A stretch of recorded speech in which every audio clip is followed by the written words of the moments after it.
Emmanuel church వారి YouTube channel చూస్తున్న ప్రతి ఒక్కరికి ప్రభు పేరట వందనాలండి. ఎబ్రీ 12:14 చూసినప్పుడు పరిశుద్ధత లేకుండా ఎవడును ప్రభువును చూడడు.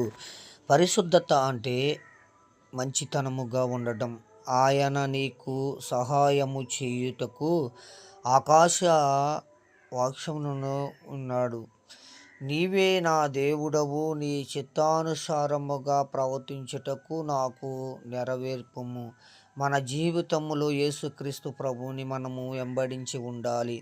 యెహోవా నామము బలమైన దుర్గము, నీతిమంతుడు అందులోనికి పరుగెత్తి సురక్షితముగా నుండుము. సామెతలు 18:10. నీతిగా బ్రతికే విధానములో మనమున్నామా, ఏ రీతిగా ఉన్నామని దేవుడు మనకి నిత్యము వాక్యాలము చెబుతూనే ఉన్నారు. ఇక్కడ యెహోవా నామమును బలమైన దుర్గమై ఉన్నదంటండి. మన జీవితములో యేసుక్రీస్తు ప్రభుల వారిని వెంబడించే భాగ్యాన్ని మనము కలిగి ఉండాలి. తర్వాత రోమియోలకు 2:6 చూచినప్పుడు ఆయన ప్రతి వానికి వాని క్రియల చొప్పున ప్రతిఫలం ఇచ్చెను. మన క్రియలలోనే ఆయన ప్రతిఫలం ఇస్తారంట. యేసుక్రీస్తు ప్రభు వారిని మనము వెంబడించే వారిగా ఉన్నామా?